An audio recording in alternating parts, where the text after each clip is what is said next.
Okay, तो आज चलिए हम इट्स से सेंटेंस सीख लेते हैं। गत दिनों में हमने ऐसे बहुत सारे सेंटेंसेस सीखे हैं जो अलग अलग अलग वर्ड से सीखा है। ये सारे सेंटेंसेस शॉर्ट सेंटेंसेस थे। इनका नेचर था कि हम इन्हें विदाउट कॉम्प्लेक्स रूल्स के आसानी से बना रहे थे, जो हमारे डे टू डे कम्युनिकेशन में ज्यादा इफेक्टिव है। उसी फहरिस्त में, उसी लिस्ट में आज की ये वीडियो को आप जोड़िए जहां हम इट्स से सेंटेंस बनाना सीख रहे हैं। ठीक है भाई, तो देखो भाई, ये आपके सामने मौजूद रहा इट्स, इसे हम पढ़ते हैं इट्स। लेकिन हमें ध्यान रखने वाली बात यह है, ये जो हमारा इट्स है, ये बना है, ये जो हमारा इट्स है, ये बना है एक्चुअली, ये बना है एक्चुअली इट और इट से, इट और इट से। कई सेंस में ये इट और हैज भी होता है, लेकिन यहां पर हम इट और हैज नहीं देख रहे हैं, बल्कि हम इट और इज को देख रहे हैं। अब आपको मालूम है जो इट है इसे हम इस्तेमाल करते हैं, आपको मालूम है ये जो हमारा इट है इसे हम इस्तेमाल करते हैं, इसे हम इस्तेमाल करते हैं नॉन लिविंग थिंग के लिए। नॉन लिविंग थिंग के लिए, जब भी किसी नॉन लिविंग थिंग को हमें इंडिकेट करना हो, नॉन लिविंग थिंग के फ्यूचर की बात करनी हो, तब जब भी कोई कंसेप्ट की बात करनी हो, वहां पर हम इट का इस्तेमाल करते हैं। तो नॉन लिविंग थिंग के लिए आप बात कर लो, या आप लिविंग थिंग के लिए बात कर तो रहे हो, लेकिन वो लिविंग थिंग बहुत ही छोटे हो, जैसे इंसेक्ट्स वगैरह की बात कर रहे हो, वो बहुत ही छोटे हो, तो उनकी बात कर रहे हो तो भी आप इट का इस्तेमाल करते हो। ठीक है जी, इंसेक्ट्स वगैरह की बात करते हो तो, या किसी कंसेप्ट की बात करते हैं, किसी प्रिंसिपल की बात करते हैं, किसी सिद्धांत वगैरह की, तो वहां पर भी आप इट का इस्तेमाल करते हैं। ठीक है, तो सर्वे सर्वा हमने ये बात कहा कि जो इट है अपना, इट को हम सब्जेक्ट के रूप में इस्तेमाल करते हैं। कहां पर? इट को हम सब्जेक्ट के रूप में इस्तेमाल करते हैं। कहां पर? मोस्टली हम इस्तेमाल करते हैं नॉन लिविंग थिंग्स के लिए। जितने भी नॉन लिविंग थिंग्स हैं उनके लिए हम इट का इस्तेमाल करते हैं, कुछ लिविंग थिंग्स के लिए भी करते हैं, लेकिन ध्यान रखने वाली बात यह होती है कि वो बिल्कुल ही माइन्यूट होते हैं, बिल्कुल ही छोटे छोटे होते हैं। जैसे कि आपके इंसेक्ट्स वगैरह की बात कर ले, हम इंसेक्ट्स हैं, फ्लाई हैं, इनके लिए आप बात कर सकते हो।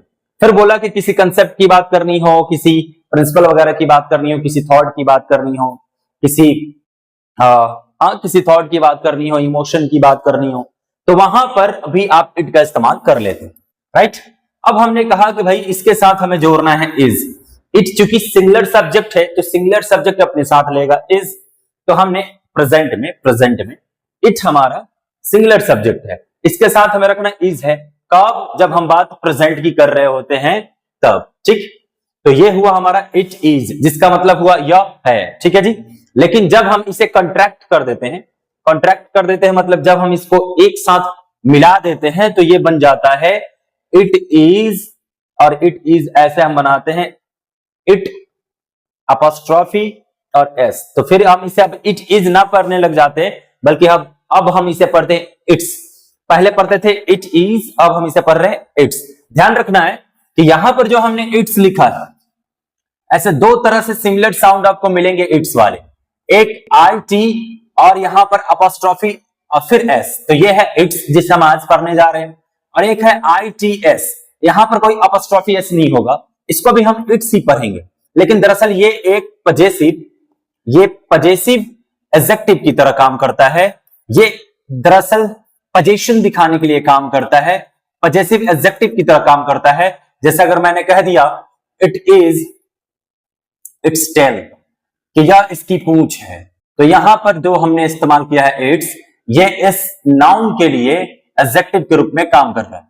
तो हम इस इट्स की बात नहीं कर रहे हैं जो बिना अपॉस्ट्रोफी वाला है, बल्कि हम इस इट्स की बात कर रहे हैं जो अपॉस्ट्रोफी के साथ है। ये अपॉस्ट्रोफी दिखा रहा है कि यहां पर इट भी है और इज भी है। ठीक है जी, इट भी है और इज भी है। तो हम इससे अब सेंटेंस बनाना सीख रहे हैं। चलिए, मेरे ख्याल से आपने समझ लिया होगा। अब आइए सेंटेंस हम बनाते हैं। सेंटेंस जो आपके सामने है पहले से ही मैंने तैयार कर रखे हुए, आओ आप जरा इन्हें बनाओ मेरे साथ। सबसे पहला सेंटेंस है ऐसा होता है। ऐसा होता है या यह होता है, एक ही बात है, यह होता है या ऐसा होता है। तो इसे कैसे बनाओगे आप बनाओगे इसे इट्स हैपन्स।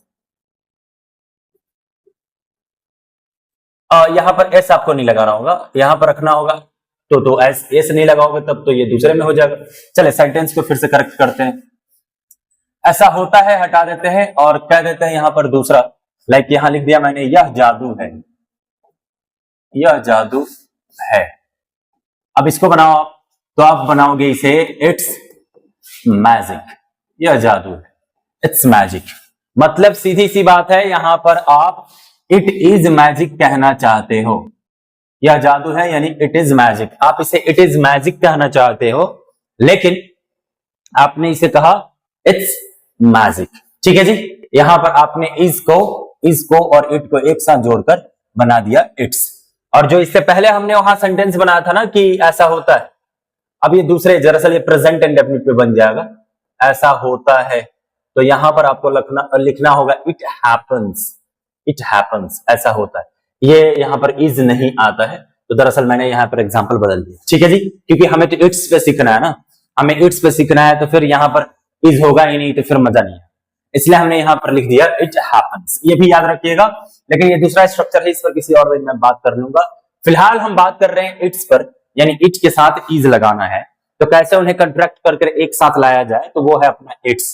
यह किस्मत है, तो आप यहां बनाओगे इट्स फेट, यह किस्मत है, इट्स फेट। ठीक है जी, यह किस्मत है, इट्स फेट या इट्स फॉर्च्यून। आगे देखें, यह झूठी बात है, बनाओ आप बनाओ। तो यह के लिए तो आपको इट लगाना है, लेकिन अलग अलग तो नहीं लगाना ना, यह और है दोनों को एक साथ जोड़ देना है, तो आप रखोगे यहां पर इट्स। और झूठी बात है तो इट्स अ लाई, यह झूठी बात है। ठीक है जी, यह एक झूठी बात है, it's a lie. Okay okay, next sentence देखो, यह विचार करने का समय है, मतलब अभी जो है बैठकर सोचने का समय है, यह विचार करने का समय है, तो वहां पर लगाओगे it's time to think, it's time to think, यह विचार करने का समय है, इट्स टाइम टू थिंक, यह विचार करने का समय है। Okay, now the next sentence is निकलने का समय हो गया है, मतलब यह कहा जा रहा है कि अब निकलने का समय हो गया है, तो आप वहां बनाओगे it's time to leave, it's time to leave, कि अब निकलने का समय हो चुका है, it's time to leave, right. Okay, next sentence देखिए, आप खुद बनाएंगे, यह एकमात्र मार्ग है, तो वहां पर बनाओगे it's the only way, it's the only way, यह एकमात्र मार्ग है। तो इस तरह से आप इट और इज को एक साथ मिलाकर कंट्रैक्ट करके सेंटेंस बना सकते हो। खैर ये बहुत सारे सेंटेंसेस आप बना सकते हो, मेरा तो ये मकसद था कि मैं आपको इट और इज को एक साथ मिलाकर दिखा दूं कि कैसे ये बनता है। आपको लगाना है इट्स। ठीक है जी, यह सही समय है, इट्स द राइट टाइम, यही मौका है, इट्स द चांस। ठीक है जी, यही ठीक रहेगा, इट विल बी राइट, या विल बी कहां चले गए भाई, इट्स बनाना है ना, यही ठीक है तो इट्स राइट। तो इस तरह से आप इट और इज को एक साथ बनाकर एक साथ जोड़कर बनाओगे सेंटेंस। ठीक है, आई होप कि आपको ये सेंटेंस समझ में आए होंगे, आपको ये तरीका समझ में आया होगा। चलिए आज इतना ही रखते हैं और फिर मिलते हैं अगले वीडियो में, जहां पर हम और भी नए तरह से सेंटेंस बनाना सीखेंगे। ऐसे ही छोटी छोटी कोशिश करते रहेंगे और हम अपनी इंग्लिश को इंप्रूव करते रहेंगे। ठीक है जी, आज के लिए इतना ही रखते हैं।